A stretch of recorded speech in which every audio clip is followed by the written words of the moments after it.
I didn't want this. I wanted Fruit Loops. We didn't have any Fruit Loops. This is all we have. This is what you're gonna eat.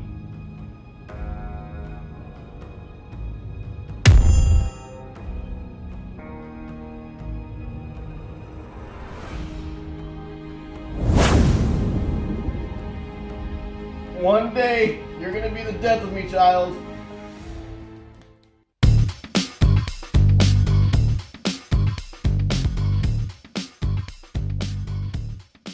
This episode is sponsored by txcitizen.com, local New Braunfels news that's exclusively online and completely free.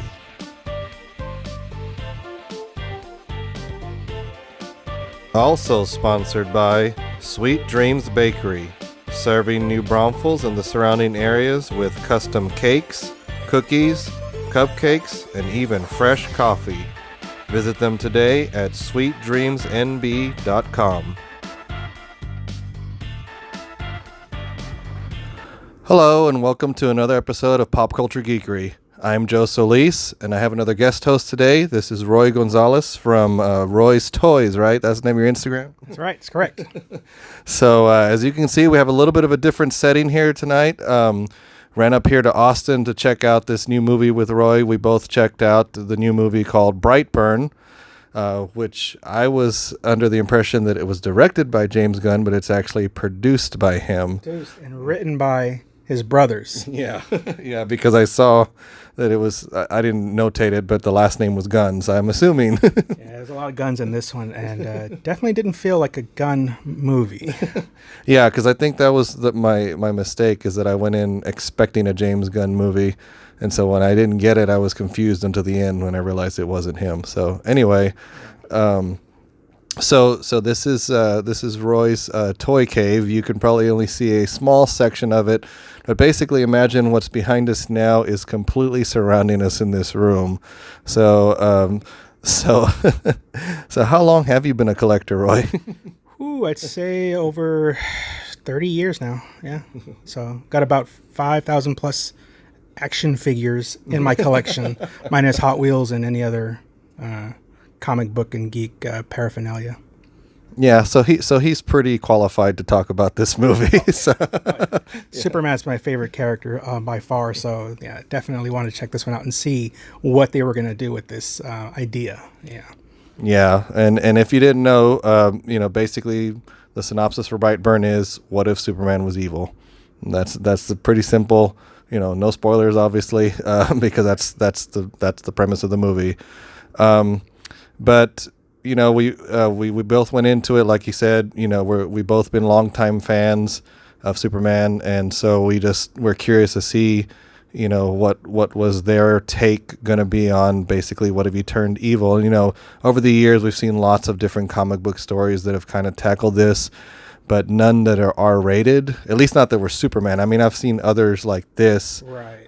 And it deserved the R rating.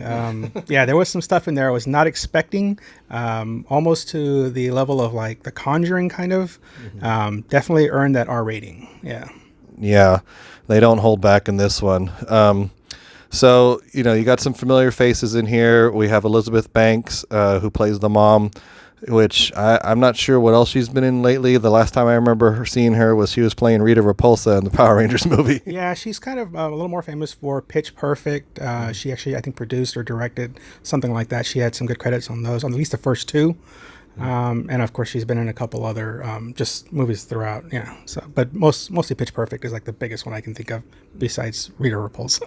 Yeah, which I thought she was awesome. Is that the rest of the movie? Well, that's another story. But anyway, we also have David Denman, who I just knew as the guy from The Office, who also has your namesake, Roy, who was Pam's jerk boyfriend. That's all I remember. Yeah, he did a great job in this one. I really dug his character. I like what they did with him. Yeah, we hadn't seen him in a while, so it was nice to see him getting some work. So ever since The Office ended, just some other familiar faces, like the guy who's the junkie from Breaking Bad plays an uncle, and I don't think I really saw any more other familiar faces. Oh well, there's one that we can't talk about, but so I don't know what to the very end of the movie. there at the on the YouTube channel. Oh yeah. Okay, yeah, that was nice. That was nice. That was a good little. I like that. Nice little shout out there. Yeah, and you'll see it's fun. It's funny because there's no laughs in this movie at all. Not really. Maybe one or two jokes, despite all how dark it was. But they did hit, and there was some laughing in the crowd, so that was good. It was unexpected but welcomed. Yeah. Yeah, but that ending should have you laughing, especially if you know comics and James Gunn and just pop culture in general in the last probably 10 years. But so overall, it's actually kind of a short movie. It's only an hour and a half, which I was kind of surprised. Towards the beginning, I kind of felt like maybe we could have used that extra 30 minutes to kind of get to know, the kid and his family a little bit more. I mean, what do you think? Yeah. For me, it was a little slow in the beginning, just kind of building up. I get what they were doing. It's just a tad bit slow for me. But yeah, definitely some more character development. They kind of jump around a little bit and didn't just get to the meat of it. I guess that's good, but the beginning was a little slow, just a tiny bit. Yeah, well, I almost got to the point where I wanted to time it because I feel like they took a while, because obviously you've seen the trailers, he has powers, and it's just, I felt like they took a while to show us that because there was... Yeah, I kind of felt maybe they were working on a budget. It seems like it. So they were kind of holding out for those big shots, which were great. I'll give it to them. The shots were actually pretty good, pretty believable when you actually do see him use the powers. So that was nice. But yeah, they definitely, I think, kind of held back on that. That's the impression I got too. It was like they're going to hold off and use the budget more on that than anything. But it looked good. So it did pay off for that. Yeah, I'm glad you brought that up because I did think about that. It did feel more like an independent movie, yes. And it was like, okay, we're only saving the money for these particular shots, and we're gonna use classic like camera tricks and it was a lot of like horror tricks almost. Mm-hmm. They kind of gave you that suspense. Definitely some of the camera angles they used. There are some jump scares in this. Didn't really get me, but I can see it'd be a good date movie maybe if you want to go with your boyfriend who's also kind of a nerd, or that you might both enjoy it for that. So, but yeah, a lot of I don't want to say tropes, but a lot of horror type camera angles and just the way they shot it. So yeah, definitely why it didn't feel like a James Gunn movie to me either. Yeah, it was definitely leaning more towards horror than superhero because I was expecting a straight up superhero horror movie, and I think we still leaned more towards the horror. Yeah, and definitely like even with the previews I showed before, they kind of built you up and got you ready for it. A lot of those long shots, suspenseful shots, like when you see one of the characters walking into the family barn, it's really long, and the music is definitely of the horror genre. I thought I didn't really pick up any kind of superhero themes. If anything, there were some villain themes, but yeah, no real superhero vibes there. No, and so I mean it's definitely more of a horror movie. So I don't know. It's an interesting crossover, I guess, because I think horror fans will probably like it because there's a lot of horror aspects, like you said. Because you said that you didn't want to really call them tropes. I think they did a good job skirting some of them. Yeah. They even I mean, obviously we're not going to tell you how it ends, but even to the ending, I think like I was expecting one thing and I'm like, oh, we're just going to go to this, and they were like, nope, we're not going to. And I was like, oh, good for y'all. Yeah. This movie kind of, as far as the horror things without giving anything away, it kind of reminded me a little bit of like maybe The Grudge, where they do that really just like shocking stuff. Mm-hmm.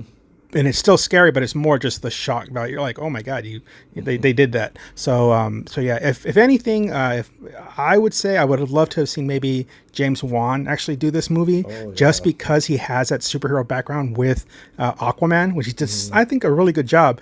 And of course, he's known for all his horror movies. He's done them all. So it would have been an interesting combination to see him. Not that they didn't do a great job on this with Gunn.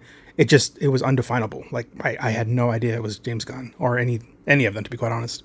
Yeah, and like I said, I could tell now that he had a hand in it, but it's definitely not his movie. Yeah, so, let's see. Anything else?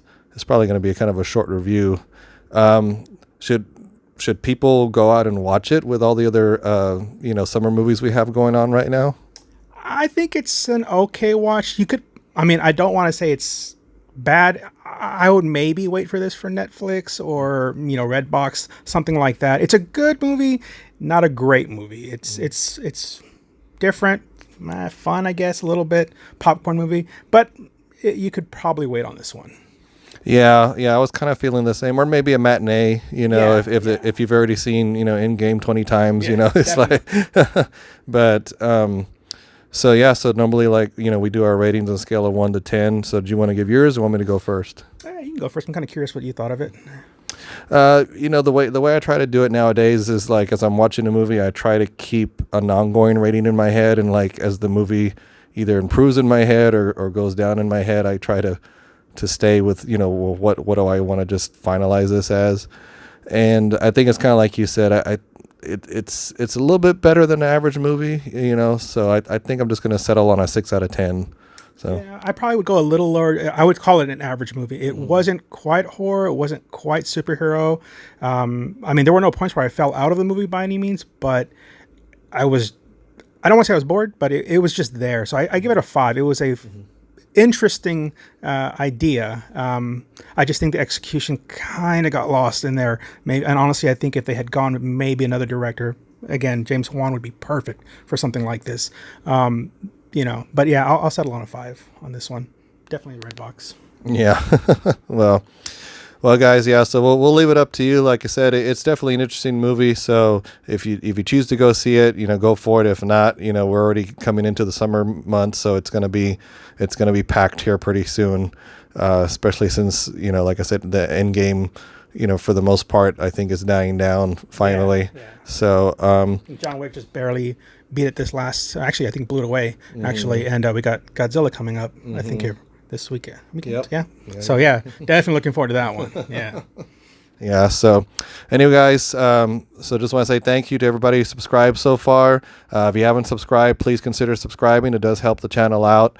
Go ahead and check in the description. I've started adding all our social media links. Follow us on Facebook, on Instagram. That's where we post a lot of movie trailers and movie news and any other kind of comic book related stuff or any pop culture in general. I try to keep up with it. There's so much stuff that comes out, so it's easier to just follow us like that. And so thank you, Roy, for coming on. I'll be posting your link so people can check out your Roy's Toys on Instagram. Yeah. Usually every night post something. Just check it out. There's a lot of toy sessions we do, so it's a lot of fun. You'll see this among a ton of the stuff you see behind me in those photos, just as a hobby. Enjoy it. Yes, and sometimes he does some crossovers that spark some interesting nerd debates. Oh, So yeah. Oh yeah, that's the best part. Love crossovers. You got to do mashups. yeah, so hopefully, you know, we'll get to see more of that, and hopefully we'll get to do something out here with you, you know, as well, because Roy and I actually live about almost an hour away from each other. So if we hadn't, we probably would do more of these together. Yeah. But anyway, guys, so thanks a lot. Y'all go check out this movie this weekend, and we will see you next time.